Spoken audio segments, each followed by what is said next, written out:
Okay, question. Do AirPods work with TECNO phones? I've got 3 of them lined up.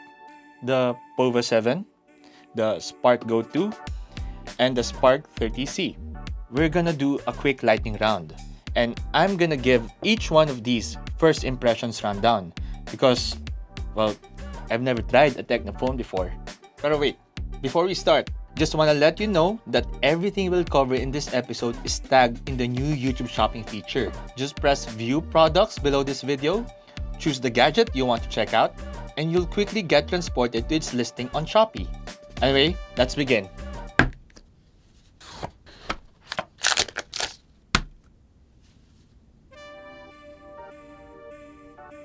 This phone, the TECNO POVA 7, feels like it was built for people who spend more time gaming than just browsing social media. From the moment you pick it up, flip it back, you can tell it's not trying to be minimalist or sleek. The sharp lines, mirror finish accents, and that unapologetically obvious POVA stripe across the back give it a confident, performance-first attitude. It's not subtle at all, and I do admire the confidence. Pag hawak mo pa lang, you immediately notice the weight, no? It's on the heavier side, but it's not without reason. The 7,000 mAh battery inside is what gives it heft, and it's said to be one of the largest you'll find in its price range. With a battery that big, this is the kind of phone that should feel ready to handle long days of using without constantly checking your charge.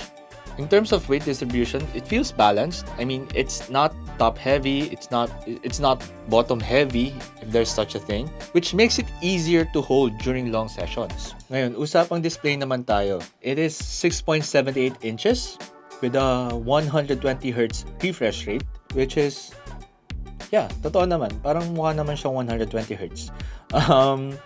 What can I say? It's not OLED, but still solid. Scrolling feels fluid, the games move smoothly, and the cool color tone makes it appear brighter.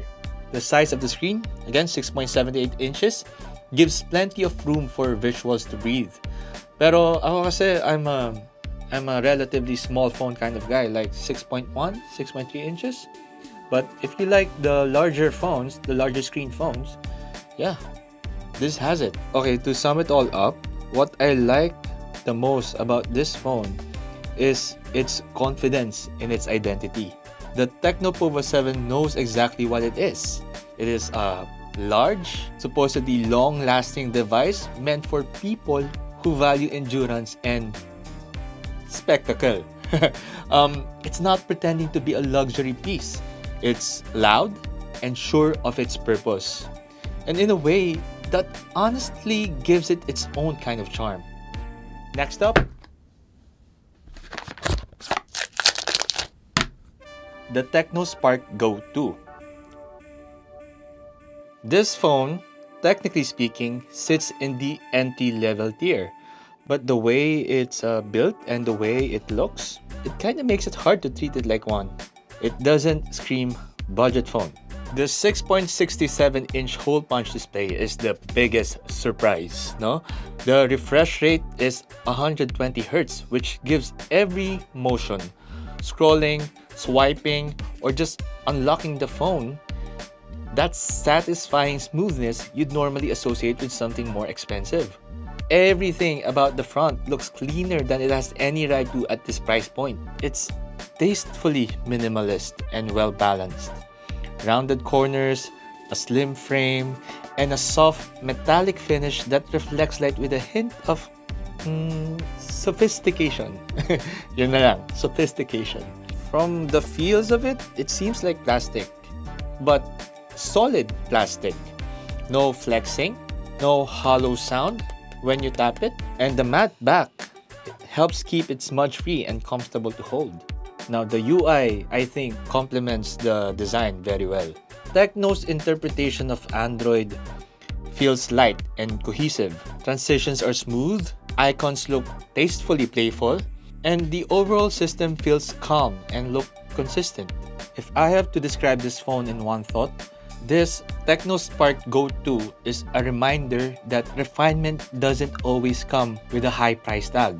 It doesn't try to impress through gimmicks. It just gets the essentials right. This is the kind of phone that doesn't need to overcompensate. And then there's this.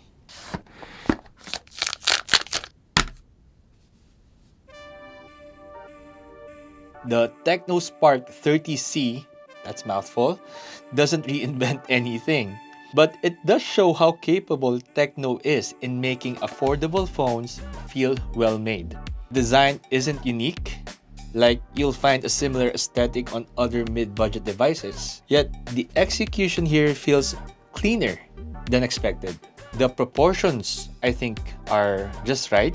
The surface around it is matte and grippy, and the contrast between the circle and the rest of the back gives the phone a tidy, finished, panda stormtrooper look. It's not the kind of design that turns heads across the room, but at least it's not offensive. The overall build feels consistent naman. The frame has a reassuring firmness to it, and the materials, though simple, don't feel flimsy. I can sense that someone thought about how it would feel day to day, how it rests in your hand, how the buttons sit flush, how the weight centers naturally when you hold it upright. Anyway, the 6.67-inch 120Hz screen gives it that same impression of competence. Scrolling naman feels smooth, and so far naman nothing feels off. And sometimes that's all a device like this needs, to be reliable in ways that don't call attention to themselves. In short, this phone, the TECNO Spark 30C, doesn't try to stand out, and it doesn't need to. It focuses on polish, and it lands that perfectly well. It's functional and pleasant to use. It's a phone that looks familiar but feels better than expected. And in the world of budget hardware, that's already an achievement.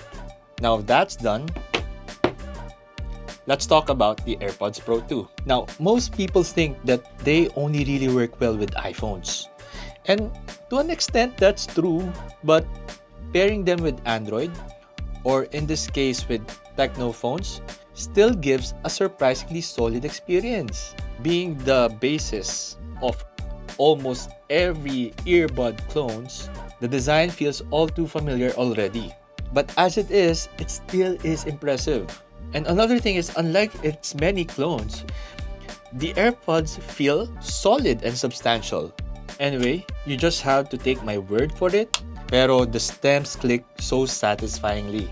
And once these are in, the fit feels secure, at least in my experience. I can wear these for hours without that pressure or ear fatigue I sometimes get from other earbuds.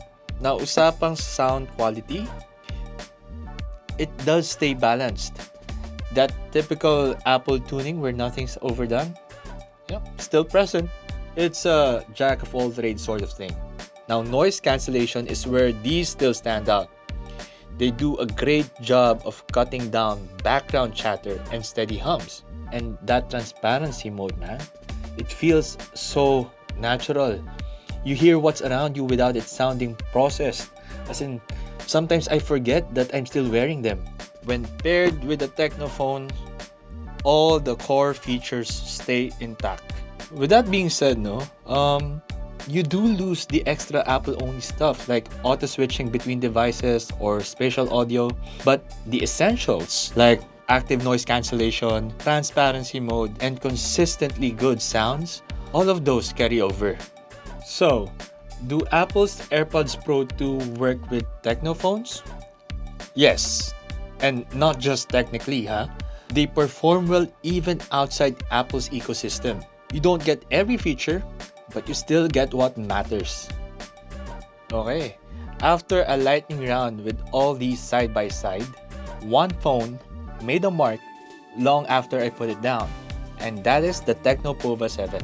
The Spark Go 2 is impressive, especially for what it costs. The Spark 30C, meanwhile, shows that TECNO can execute well within familiar design lines. But the POVA 7 feels the most intentional. It feels designed for a specific kind of user. It's confident about what it is, and it doesn't water that down to chase mass appeal. TECNO didn't try to make POVA 7 everything for everyone. They made it a phone that leans into the aesthetics of power and stamina, and that focus gives it personality. So yeah, the TECNO POVA 7 left the biggest impression on me. After spending time with these phones, I realized TECNO isn't trying to outshine the competition through power or prestige.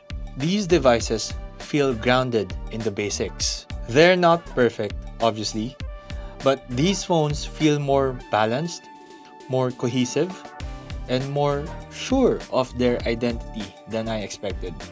And that wraps up this video. If any of these caught your eye, you can check them out right now using the new YouTube shopping feature. Just tap View Products below this video, pick the model you want, and you'll head straight to its Shopee page. That easy. Alam nyo, for me, this episode was about getting to know a brand I hadn't really considered trying at all, and realizing there's more nuance in the budget to mid-range space than I expected. Anyway, that's it for now. Thank you guys for watching, and I'll see you in the next lightning round.